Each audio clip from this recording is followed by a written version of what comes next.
Hey there, hi, how are you? I'm the Geek with the Gab, and don't mind the background, I'm in the process of a move. But as I was packing stuff up, I started to wax nostalgic a little bit, thinking back to when I was a wee baby internet critic all those months ago. And I did a review of a movie licensed video game. Something fabled, something thought lost to the ages since the 8-bit era. I have found you a movie licensed video game that is pretty alright. Ah, those were the days. So I figured, since I found a movie licensed video game that wasn't half bad, surely it should flow the other way, right? Surely I should be able to find a movie based on a video game that isn't as bad as all the hype.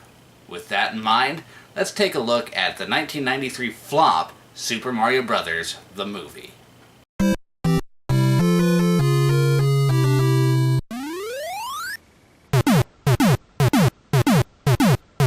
Alright. I may have underestimated this one. Let's take a look.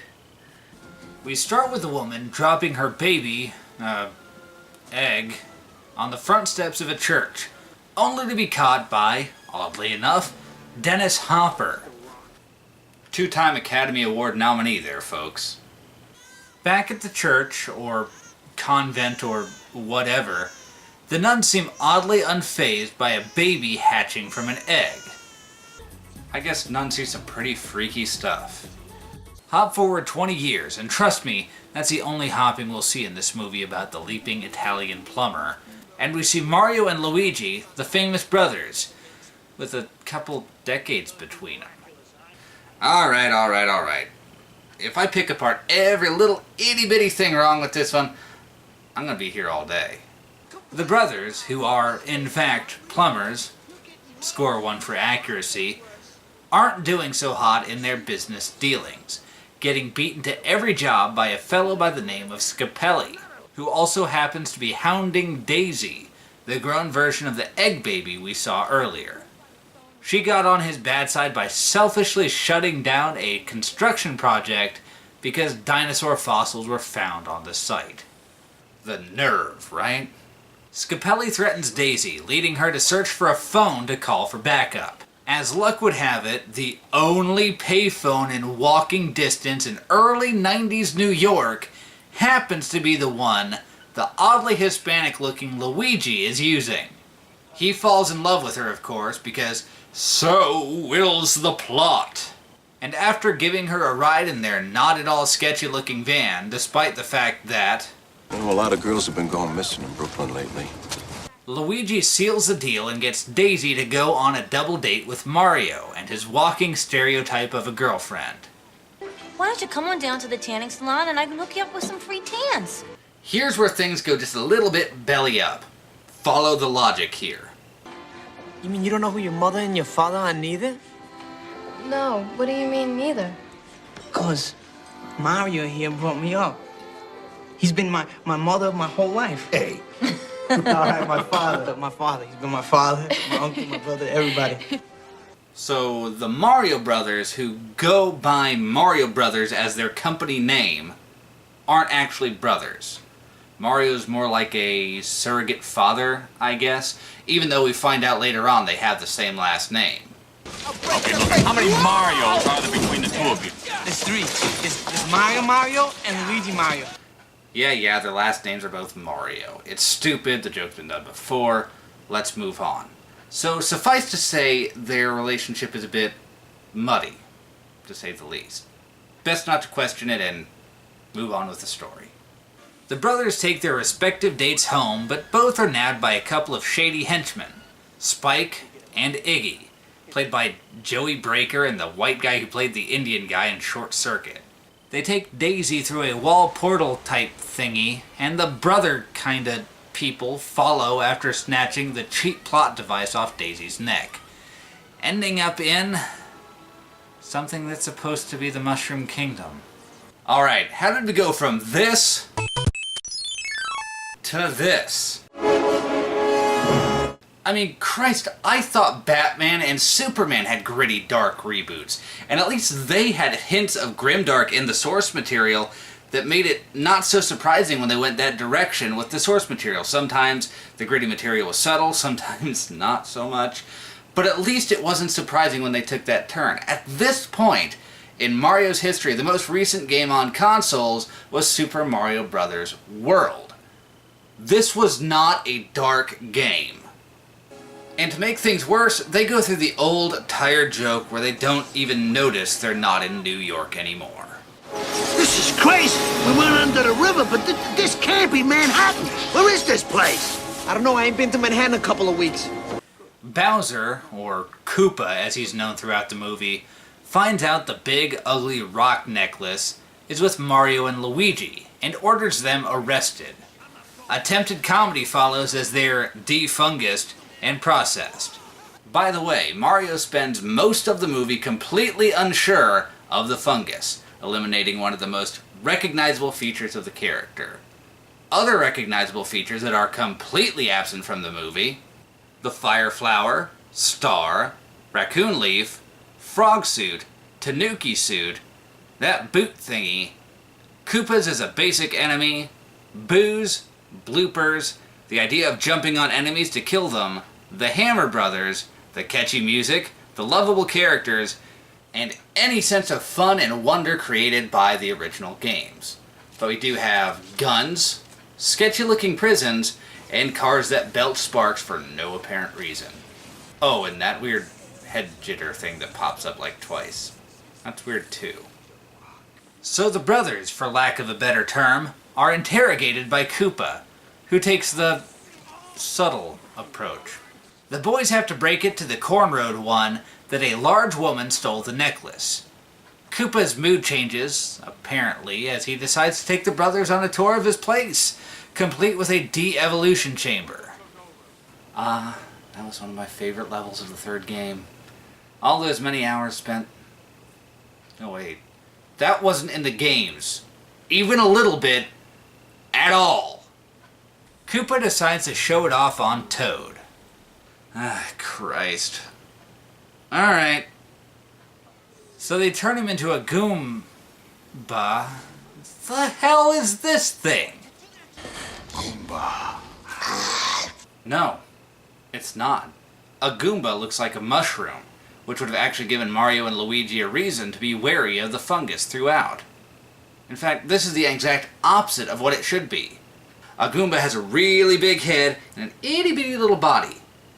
These have itty-bitty little heads and friggin' huge bodies. Alright? It's like they were trying to get it as wrong as they possibly could.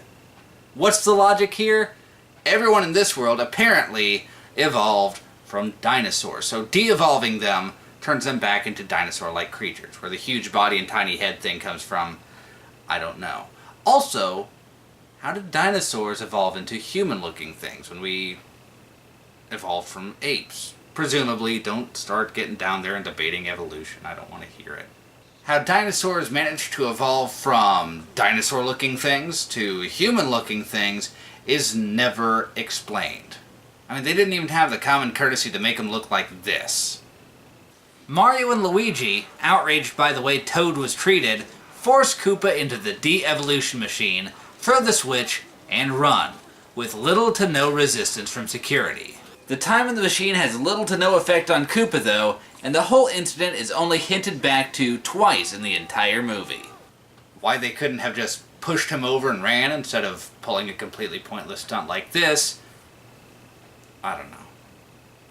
Speaking of completely pointless, Mario and Luigi steal a cop car, and there's a spark-filled chase that wants to be the scene from Blues Brothers so bad that it hurts. They escape into the desert, aided by the fungus, insomuch as it gets in the way enough to keep them from crashing. When Iggy and Spike inform Koopa of the two escaping from a situation the two had nothing to do with, Koopa decides to take action, taking them to the de-evolution chamber to give them a tune-up. Yeah, because evolution means smarter. Hi, excuse me. I'm actually supposed to be getting out of prison today, sir. Yeah. You're in the wrong line, dumbass. Over there. For some reason, they seem to be opposed to this, but are pleased with it afterwards, spouting big words. Because that is what being smart is all about. Quite an agreeable transmogrification. More like a, transfiguration. A simple metamorphosis. Allow me to expose my colon once again. The ramification inflicted on the incision placed within the fallopian cavities serves to be holistic, taken from the Latin word jalapeno.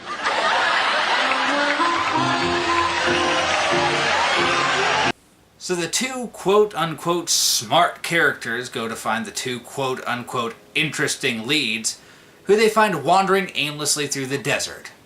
I can only assume they were trying to escape the movie. Iggy and Spike give chase. They're caught! Third way cut! Wait, did anyone... Third way cut! He didn't really just say... Third way cut! Oh, come on, guys, this is a kid's movie. I mean, I know most kids have probably checked out by this point, but... come on! The two super intelligent cousins attempt to chase after our heroes, but they end up crashing the vehicle and falling into quicksand, at which point they try to force Mario and Luigi, who run to their rescue, to surrender. The brothers, figuring they're overdue for a smart decision, opt to tie up the villainous duo and demand answers.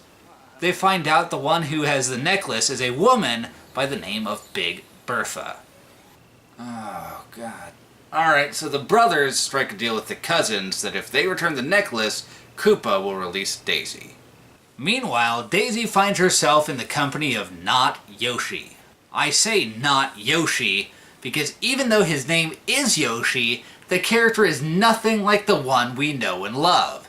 The Yoshi we know is human-sized, wears a saddle, is bright green, and can almost talk. This is a mini dinosaur that mostly makes funny noises and helps out by being in the right people's way. Don't get me wrong, okay? The puppet work or animatronics or whatever they use to bring him to life is incredible. I fully buy this as a character. Just not Yoshi. At least he's closer to his video game counterpart than Big Bertha, but that's a point we don't need to go back to. Koopa reveals to Daisy that she is, in fact, the princess of the Mushroom Kingdom. If she's the princess, then where's the king, you might ask? But you know all that fungus hanging around the city? Yeah, they went there. It doesn't make a lick of sense, but let's move on. Back with those characters we're supposed to care about, they've managed to get back into the city and into the bar Big Bertha works in, dressed as... Harry and Lloyd from Dumb and Dumber? Mario goes about getting the necklace back in one of the most uncomfortable ways possible, by face-planting in Big Bertha's Big Berthas. The authorities show up to capture the plumbers, but the brief motorboating session has sufficiently wooed Bertha, and she helps them escape and make a break for Koopa's headquarters, though the necklace ends up in enemy hands. Inside the building, they swap their club duds for the iconic costumes, which were in someone's locker for some reason. They're not spot on, but considering the altered setting and the fact that Mario was still in 16 bits at this point, this bit of faithfulness is much appreciated. They board an elevator, but are quickly cornered by Goombas. How do they escape? Why, by the power of dance, of course. If these video clips don't seem to make sense, trust me, the whole movie doesn't add a whole lot on. The two manage to find Daisy, who has slipped her guards, through a series of events that, trust me, you just don't care about. We're just trying to get to the end here, right? They all make their way back to Koopa, who is getting ready to stage his invasion of our world, with the rock necklace serving as the gateway. Don't ask, I just don't know.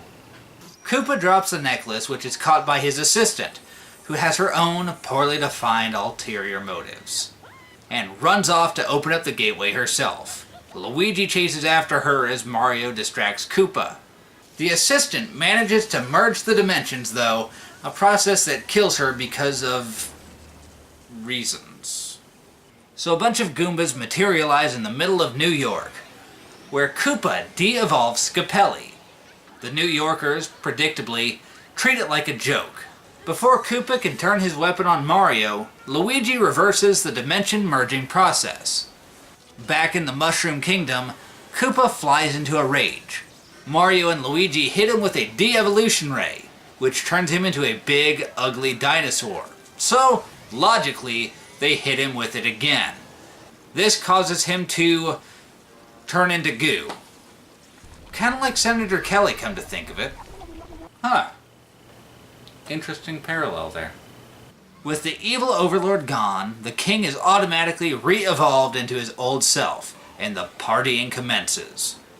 Mario and Luigi head home, but Daisy stays behind to help the kingdom rebuild. The brothers continue life as normal until Daisy shows up, teasing a sequel that will never come. That's Super Mario Bros. The movie, and to be honest, it's kind of a guilty pleasure of mine.